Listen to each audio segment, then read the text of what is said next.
This is the speech that I gave this evening at Kate Puzey and the Peace Corps Volunteer Memorial Vigil service. I am honored that the Puzeys invited me here to speak tonight on behalf of all volunteers who have been victims of violence during their service. I'd first like to talk about Kate Puzey.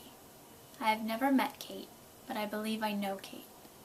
I know about her strength because I've seen it in her brother David, who has stood up for change in a time of devastation.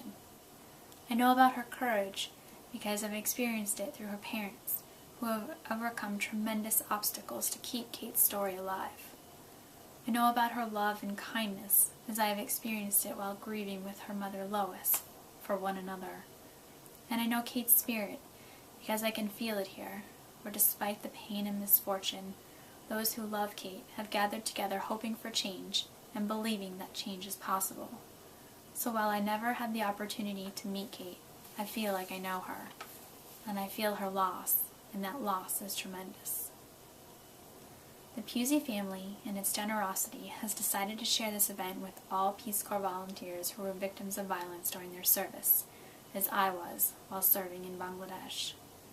Volunteers who are survivors share a common bond, just as Kate's family and friends share in the grief of her loss. And, as with Kate, even if we haven't met all of them, we know these survivors. They encompass the idealism, hope, and goodwill that is the Peace Corps.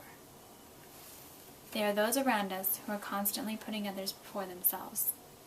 They were the friend who used to notice when someone needed help and who stopped everything to lend a hand.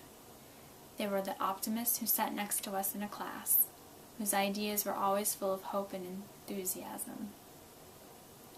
They went into the Peace Corps wanting to be a part of something that mattered, believing they could make the world a better place.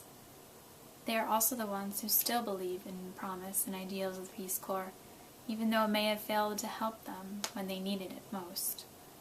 They are those who, even now, are giving tirelessly of themselves to provide support to those who suffered during their service and to ensure that future volunteers don't have to.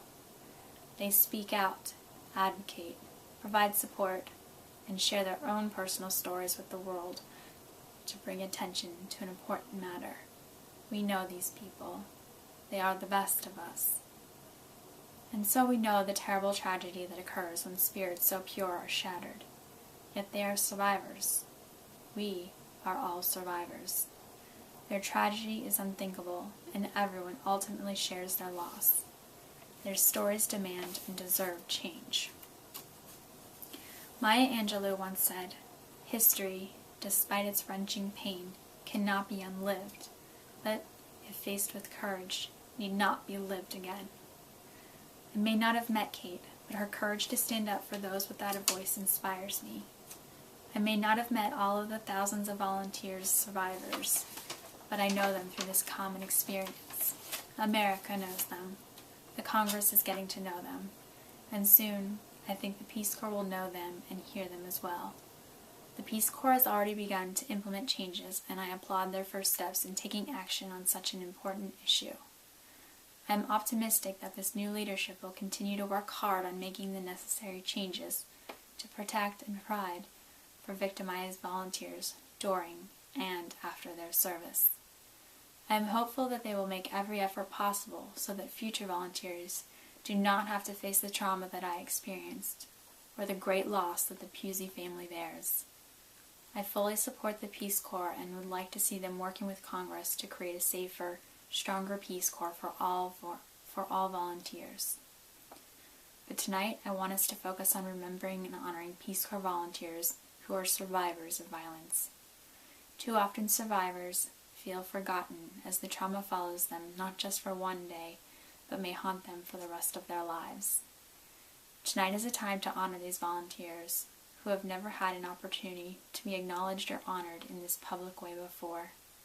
They are the best of us, and I am honored to be able to stand here on behalf of all of them in remembrance of their sacrifices, their love, their kindness, their goodness, and their perseverance to continue trying to make the world a better place.